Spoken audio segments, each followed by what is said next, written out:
Assalamualaikum warahmatullahi wabarakatuh. Kali ini kita akan mempelajari tematik pada kelas 6, tema 3, tokoh dan penemuan, subtema 2, penemuan dan manfaatnya, pembelajaran 2.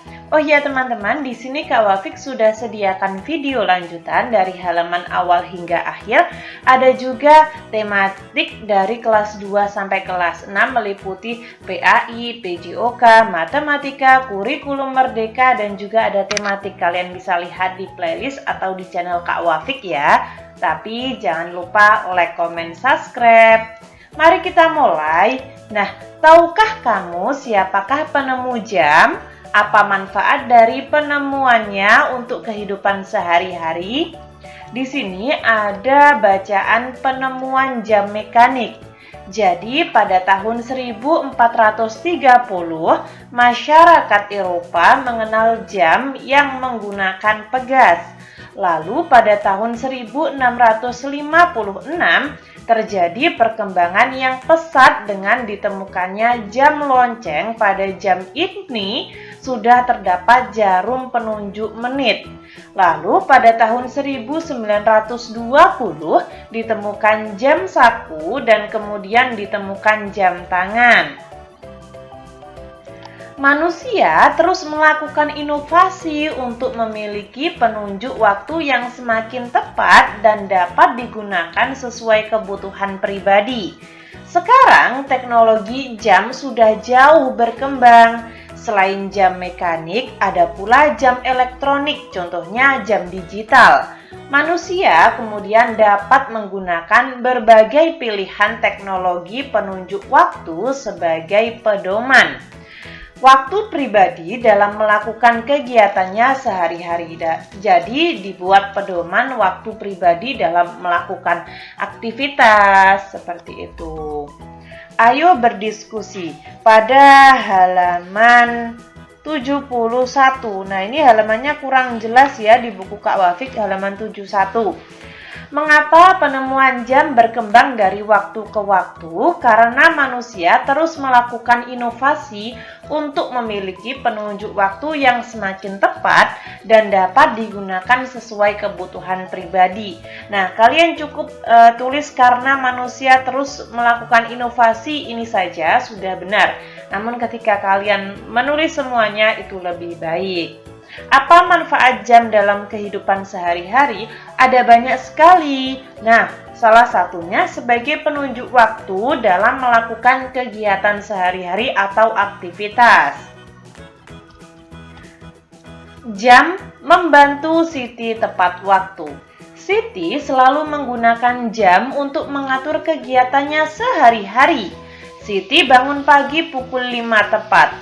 Setelah ibadah dan mandi, Siti sarapan pagi. Siti berangkat sekolah pukul 6 pagi. Siti berangkat sekolah dengan berjalan kaki. Karena jarak rumahnya tidak terlalu jauh, Siti menempuh perjalanan 20 menit. Bel masuk sekolah pukul 6:45 menit. Siti hampir tidak pernah terlambat untuk datang ke sekolah. Ia berusaha untuk disiplin datang tepat waktu ke sekolah. Siti pulang sekolah pukul 2. Ia langsung pulang ke rumah. Sesampainya di rumah, Siti istirahat. Pukul 4, Siti mandi. Setelah ibadah dan makan malam, Siti pun belajar. Ia belajar pukul 7 sampai pukul 8:30. Ia mengerjakan PR, belajar untuk materi esok hari, atau belajar untuk persiapan tes. Siti juga mengumpulkan tugas-tugasnya tepat waktu. Siti melakukan kegiatan sehari-harinya dengan teratur. Ia belajar menjadi pribadi yang disiplin dan tepat waktu. Lalu ada beberapa pertanyaan nih teman-teman pada halaman baliknya atau 72. Hal baik apa yang sudah dilakukan Siti? Nah, dia selalu tepat waktu, mengerjakan PR dengan tepat, mengumpulkan, dan tidak telat berangkat ke sekolah. Apakah Siti mengatur waktunya dengan teratur? Iya. Mengapa Siti mengatur waktunya dengan teratur? Karena atau agar menjadi pribadi yang disiplin terhadap waktu. Apa manfaat yang Siti dapat ketika ia mengatur waktunya dengan teratur? Manfaat yang ia dapat adalah mengumpulkan tugasnya tepat waktu dan tidak pernah terlambat datang ke sekolah. Menurutmu, apakah Siti adalah pelajar yang baik? Iya. Apakah Siti melaksanakan kewajibannya sebagai pelajar? Mengapa? Iya, Siti melaksanakan kewajibannya sebagai pelajar dengan baik karena Siti datang ke sekolah tepat waktu, rajin belajar, mengerjakan PR, dan mengumpulkan tugas-tugasnya tepat pada waktunya. Lalu pada halaman 73, datang ke sekolah dan mengumpulkan tugas tepat waktu adalah kewajiban seorang pelajar, teman-teman. Mengapa hal tersebut merupakan kewajiban? Apa dampaknya ketika kita tidak melaksanakannya? Siapa saja yang akan kita rugikan? Nah, termasuk dalam tata tertib yang ada di sekolah, teman-teman, datang tepat waktu. Nah, ketika datang ke sekolah terlambat, maka akan mendapatkan sanksi. Pihak yang dirugikan adalah diri sendiri, orang tua. Nah, lalu mengumpulkan tugas tepat waktu itu termasuk aturan yang harus ditaati. Jika dilarang, akan ketinggalan pelajaran, nilai jelek, tugas menjadi menumpuk. Lalu pihak yang dirugikan yaitu diri sendiri, orang tua, guru, bahkan mungkin teman kita, teman-teman. Setelah itu, tulislah contoh-contoh kewajibanmu di rumah. Ada belajar, mengerjakan PR, membantu orang tua, dan beribadah. Jika di sekolah, mengikuti kegiatan dengan baik, melaksanakan piket kelas, mengerjakan tugas yang telah diberikan guru, dan menaati tata tertib yang telah dibuat.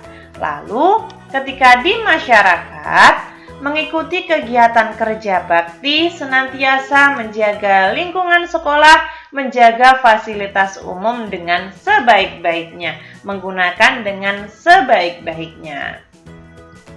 Apa itu kewajiban? Nah, kewajiban adalah sesuatu yang harus dilakukan dengan penuh rasa tanggung jawab. Nah, ini penuh ya, teman-teman. Penuh. Ini R-nya kalian buang saja. Kak Wafik salah ketik, kalian bisa membenarkan sendiri. Huruf R-nya kalian hilangkan ya. Nah, jam itu sangat membantu kita untuk mengatur waktu, teman-teman. Kita menjadi mudah menentukan kegiatan sehari-hari. Jam juga dapat kita gunakan untuk melakukan eksplorasi lingkaran. Nah, untuk pembelajaran matematika, Kak Wafik sudah sediakan video sendiri. Kenapa Kak kok disediakan video sendiri? Karena ada beberapa sekolahan yang tidak membahas matematika di buku tematik, teman-teman. Jadi Kak Wafik pisah ya. Kalian bisa lihat di playlist atau di channel Kak Wafik. Lalu di sini ada lagu Maryam Tamon. Nah, kemarin kalian sudah coba untuk melatih menyanyikan ini. Sekarang nyanyikan lagu ini di depan kelas. Gurumu akan menilainya. Apa yang kamu pelajari hari ini? Nah, hari ini saya mempelajari banyak hal. Salah satunya, saya mempelajari penemuan jam mekanik dan kewajiban tepat waktu. Apakah kamu sudah mengatur waktumu dengan baik? Iya, saya sudah mengatur waktu saya dengan baik. Seperti halnya saya tidur pukul sekian, saya belajar pukul sekian, dan lain sebagainya. Kurang lebih seperti itu ya teman-teman. Ketika teman-teman ada saran, masih kurang paham, atau mungkin Kak Wafik salah ketik, salah pengucapan, kalian bisa tulis di komentar agar Kak Wafik dapat memperbaikinya. Semoga bermanfaat. Wassalamualaikum warahmatullahi wabarakatuh.